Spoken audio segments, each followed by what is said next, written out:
കോട്ടയത്ത് CPIM ജില്ലാ സെക്രട്ടറിയെ ഇന്ന് പ്രഖ്യാപിക്കും. TR രഘുനാഥ് ജില്ലാ സെക്രട്ടറി ആയേക്കും. ഇന്ന് ചേരുന്ന ജില്ലാ കമ്മിറ്റിയിൽ ജില്ലാ സെക്രട്ടറിയെ പ്രഖ്യാപിക്കും. MV ഗോവിന്ദനും ജില്ലാ കമ്മിറ്റിയിൽ പങ്കെടുക്കും. AV റസലിന്റെ വിയോഗത്തെ തുടർന്നാണ് പുതിയ ജില്ലാ സെക്രട്ടറിയെ തെരഞ്ഞെടുക്കുന്നത്. വിവരങ്ങളുമായി ഗോകുൽ രമേശ് ചേരുന്നുണ്ട് കോട്ടയത്ത് നിന്ന്. ഗോകുൽ, TR രഘുനാഥ് സെക്രട്ടറി ആയേക്കും എന്നുള്ളതാണ് നമുക്ക് ഇപ്പോൾ കിട്ടുന്ന വിവരങ്ങൾ. ഇദ്ദേഹത്തിൻ്റെ സംഘടനാ പാരമ്പര്യം സംബന്ധിച്ച്, ഇദ്ദേഹത്തിൻ്റെ പശ്ചാത്തലം സംബന്ധിച്ചൊക്കെ എന്തൊക്കെ വിവരങ്ങളാണ് ഈ ഘട്ടത്തിൽ നമുക്ക് പ്രേക്ഷകരോട് പങ്കുവയ്ക്കാനുള്ളത്? ലക്ഷ്മി, മുൻ ജില്ലാ സെക്രട്ടറി ആയിരുന്ന AV റസലിന്റെ മരണത്തെ തുടർന്നാണ് പുതിയ ജില്ലാ സെക്രട്ടറിയെ തിരഞ്ഞെടുക്കേണ്ടതായിട്ട് ഉള്ള സാഹചര്യത്തിലേക്ക് CPM കോട്ടയം ജില്ലയിൽ എത്തിയത്.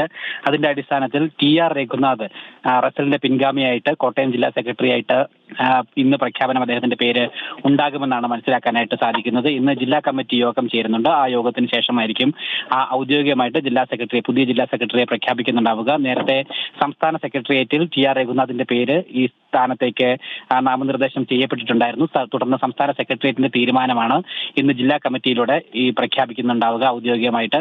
ഈ TR രഘുനാഥ് CITUവിന്റെ കോട്ടയം ജില്ലാ സെക്രട്ടറി ആയിട്ട് ഏറെ നാളായിട്ട് പ്രവർത്തിച്ചു വന്നുകൊണ്ടിരിക്കുകയായിരുന്നു. അദ്ദേഹത്തെ കഴിഞ്ഞ സംസ്ഥാന സമ്മേളനത്തിൽ CPM സംസ്ഥാന സമിതിയിലും ഉൾപ്പെടുത്തുകയും ചെയ്തിട്ടുണ്ടായിരുന്നു. എന്തായാലും പുതിയ ജില്ലാ പ്രസിഡന്റിന്റെ മുന്നിൽ ഇനിയിപ്പോൾ ഉള്ള പ്രധാനപ്പെട്ട ലക്ഷ്യങ്ങൾ എന്ന് പറയുന്നത് തദ്ദേശ തെരഞ്ഞെടുപ്പ് തന്നെയായിരിക്കും. അതോടൊപ്പം തന്നെ ജില്ലയിൽ ഈ കേരള കോൺഗ്രസ് എമ്മും CPIയും ഉൾപ്പെടുന്ന ഘടകകക്ഷികൾക്കിടയിൽ വലിയ വേർതിരിവ്, വിഭാഗീയതയൊക്കെ രൂക്ഷമായി നിലനിൽക്കുന്ന ഒരു സാഹചര്യമാണ്. എന്തായാലും അത്തരത്തിലുള്ള പ്രശ്നങ്ങൾക്ക് പരിഹാരം കാണുക എന്നുള്ള ഒരു വലിയ ലക്ഷ്യം കൂടി TR രഘുനാഥിന് മുന്നിൽ ഉണ്ടാകുമെന്നാണ് മനസ്സിലാക്കുന്നത്. എന്തായാലും ഇത്തരം കാര്യങ്ങളിലൊക്കെ തന്നെ കൃത്യമായിട്ട് സംഘടനാ പാടവം പ്രകടമാക്കാൻ അദ്ദേഹത്തിന് സാധിക്കുമെന്നുള്ള ഒരു വിലയിരുത്തലിന്റെ അടിസ്ഥാനത്തിലാണ് സംസ്ഥാന കേന്ദ്ര നേതൃത്വങ്ങൾ ഇടപെട്ടുകൊണ്ട് TR രഘുനാഥിനെ എന്തായാലും റസലിന്റെ പിൻഗാമിയായിട്ട് ഇപ്പോൾ പ്രഖ്യാപിക്കാനായിട്ട് ഒരുങ്ങുന്നത്. ലക്ഷ്മി. ഗോകുൽ രമേശ്, കോട്ടയത്ത് നിന്ന്.